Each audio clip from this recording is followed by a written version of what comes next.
Okay, part two, the stop loss cluster and size. So this is something we'd want to be looking at. Um, you would have seen that video that I put on the public channel about how the banks target our stops. So we'd always want to observe where the stop loss clusters were of the retail. And the retail normally have very wide stops. So as you'll see in the distance between the stop loss clusters, the euro yen and the pound yen are horrendously wide, and it just tells us that the retail, well, they just have got terrible risk management basically, and they're going to get punished. And this is very often the case with retail. They have very wide stops, so one of them, each side of the stop is going to get triggered. Sometimes on high volatility days like the NFP, both sides get stopped out. You find it happens on the dollar CAD quite a bit, I've noticed. The one above gets triggered and the one below gets triggered. So very, very difficult. So these are like levels to be aware of. There's the size here. So the larger the size, the more attractive it would be for the banks. So the largest size at the moment is the pound USD, the one below, a 1289. Now, that's where, if I was a bank, I would target. Okay, so that's, I don't know, probably $10 million of retail stops. I'm not entirely sure. I haven't got access to the information. Maybe $1 million. I'm not sure. But there's a lot of money there. So yeah, it's just reset. So that's quite cool. This is the reset time in the evening. So that's a good example. So what we'll see over time is when they go this way, it becomes a buy. If it goes that way, it becomes a sell. So it happens at 6:45 every day. So that's quite cool. It did that. It's also the shift in as well to be aware of. And at a high level, at a static level, if it's below 50%, it's a buy. If it's above 50%, it's a sell. Okay. So I've seen some yen movement, so that's interesting. Okay. So that's gone to mixed. All right. So yeah, that's the stop loss clusters. Just to be aware of, it doesn't update automatically. This is a manual thing. I have to manually type them out. I look at my terminal and I type away, and obviously the sizes change. See the one below, the pound USD, was over 6%, but it got triggered. There was one at 129.18, so that took out some retail stops today. So it's not as large as it was earlier, because the banks have taken some of their lunch money from the retail. So that's that. There isn't that much to talk about really. It's just levels to be aware of and where you target. For example, I've got a bearish bias on gold, so I'd probably be looking to sell around here because I know the stop loss clusters are up there. So the banks should target, because we know it's a buy. You see, it's below 50%, so it's a buy sentimentally. So it should probably trigger 1520. Then I would then look to sell there and then target that. You see, so unfortunately for all these retail guys, they're going to get stopped out here, and they haven't got visibility of this, so it sucks really. But you know, if you pay for the subscription, then you'll see visibility of this, and you shouldn't get caught out. And if you do get caught out, then you know you just have to make sure you're looking at that tab. There's a lot of information here, so it's worth spending 5 minutes a day just going over everything. It shouldn't take more than 5 minutes really, and you probably wouldn't be trading every single pair. You'd maybe just want to be trading a couple of pairs, you know, at most. But there's that. So, and you're seeing some shifting. So the USD has now become sell. So that's interesting. It's large, the size, and it's in the strong sell quadrant. So that would be bearish for the dollar.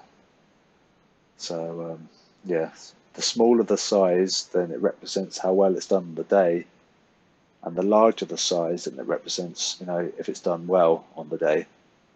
So it's done well on the day, but it's now become a sell. So it looks like the retail have gone long the dollar. So it's quite cool. It's moving while I'm making the video.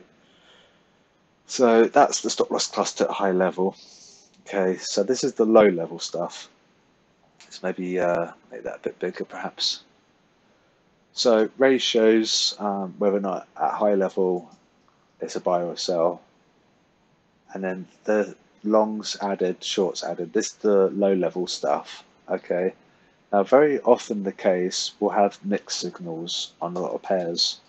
So hence why it's, you might get chopped up on some pairs and you don't know why. It's because the retail are reducing their longs for, say, for the dollar CAD, and they're reducing their shorts. So it's not a good signal. This is, however, a good signal because they've added longs, but they've reduced shorts. And that's why that's bearish, okay? So, just if it's two negatives, it's bad, and two positives, it's bad. But a positive and a negative is good, right? So hopefully it's not too confusing.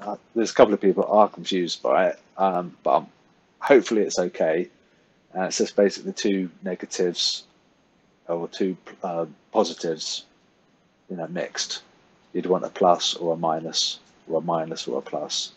So this is your low level stuff. If it's confusing, you could just look at the high level here, bearish. So see how the Aussie, the USD, bearish, bearish. The two match, okay?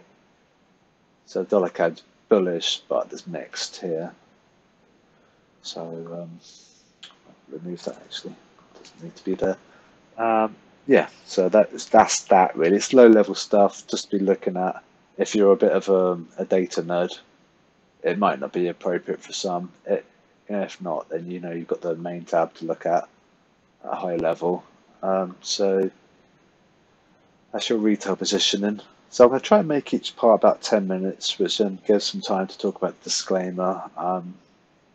It's really just to say you need to know about the risk management, and you need to understand how to use technical analysis.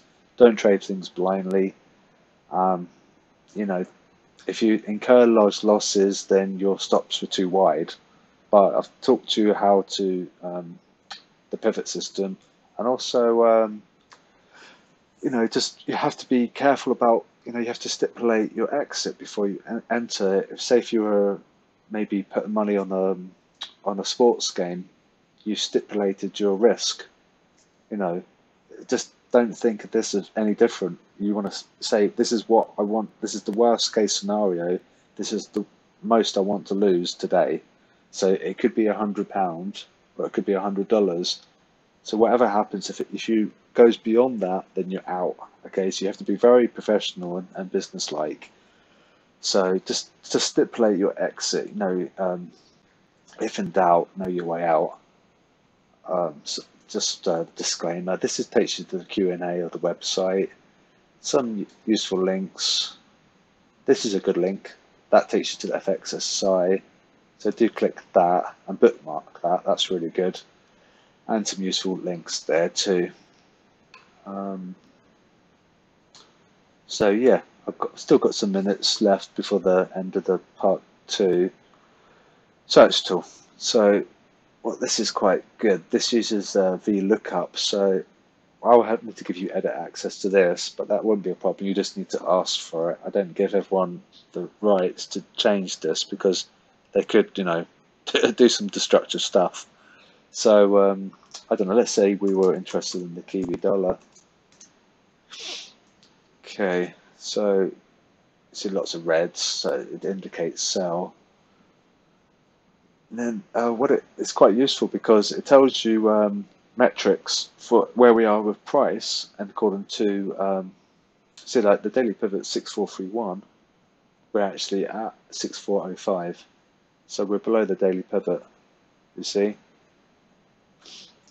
So yeah, it's just basically for bias. You can do any pair, but I haven't included gold, which I need to do at some point.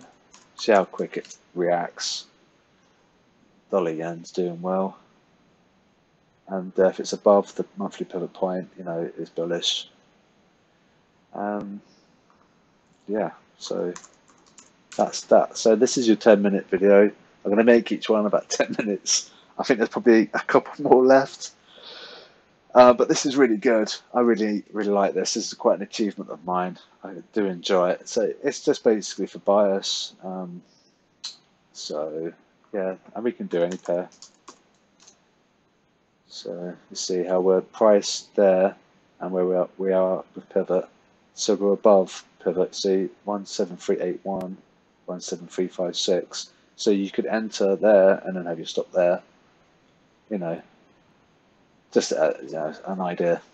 So there's part 2. So I'll go on to talk about the top movers and the sentiment heat map and the other functions of the spreadsheet.